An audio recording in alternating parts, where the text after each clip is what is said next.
needs, and the same goes for these teams. Blacklist International, they could be a team that works off of a lot of momentum. You know, give us more and more games, put them all in one shot, and we'll get better progressively. Or sometimes they need to, you know, take a break, slow down, and then continue to progress. I think, you know, for that specific question, BDL and Malvinas Gaming, I'm both worried for them because we don't know whether they're momentum-based or do they need that break to succeed. Well, that is day one. Day two, I don't think anyone is going to miss any of these games. Lefel, is it a silly question to ask which game you're going to look forward to the most? It's ONIC versus ONIC, right? Well, ONIC versus... I have two games that I want to watch, but yes, ONIC versus ONIC. I'm pretty sure not just me, not just Gideon, but everyone else as well. We want to see how the Filipino brand as well as the Indonesian brand, they're going to play with each other. But another shout out I do want to give is ONIC Philippines against Team Toda, where Toda, again, they play a very uncharacteristic style because sometimes their draft is a little bit all over the place. I want to see how they go up against ONIC Philippines. Gideon, which game do you think will be over the quickest? So many strong teams in this. If you had to predict one game that would be over the fastest, which one would you go for? Honestly, I think most people would say like, oh, you know, it's going to be ONIC versus VK. No, I think the ONIC versus ONIC game will actually be the fastest. Oh, because I feel that once a team gets even the slightest advantage, it's game over already. It's the first person who makes the mistake. Raw. Interesting theory there. We shall see. That is day two. Some absolutely fantastic matches on. Day three.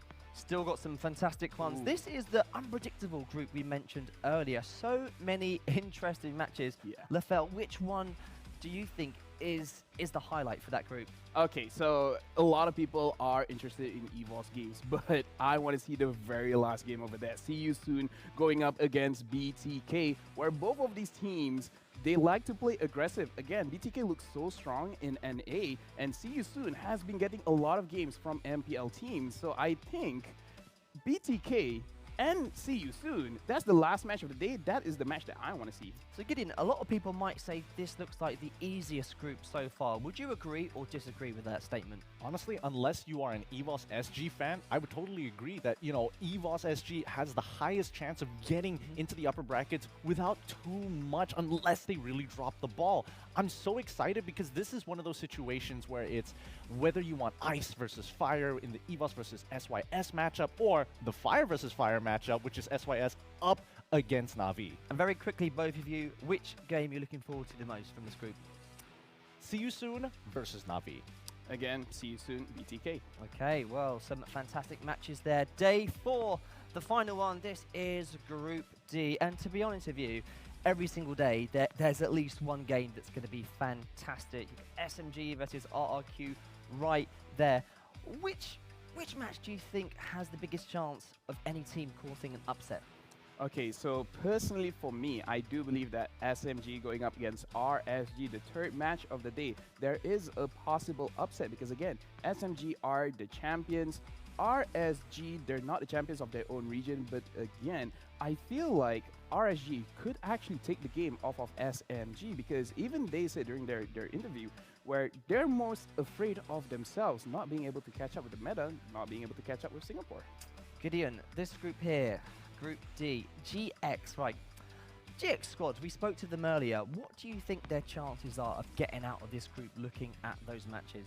Look, the most logical reasoning that we can see here is that since we don't have a lot of information off of GX, it's likely that most people will assume that they wouldn't be able to take a game from either RSG, RRQ, or even SMG. But that's the big problem here. I think that GX has what it takes to really turn things around. And I think their best chances, if they can take a game off of RRQ, that in itself is a huge, huge statement. Well, guys, it's been an amazing draw. I just want to say thank you for drawing ONIC versus ONIC. Social distance high five. You know what, brother. Great. Yes, and you guys must be extremely excited, right, for this? Yeah, on a scale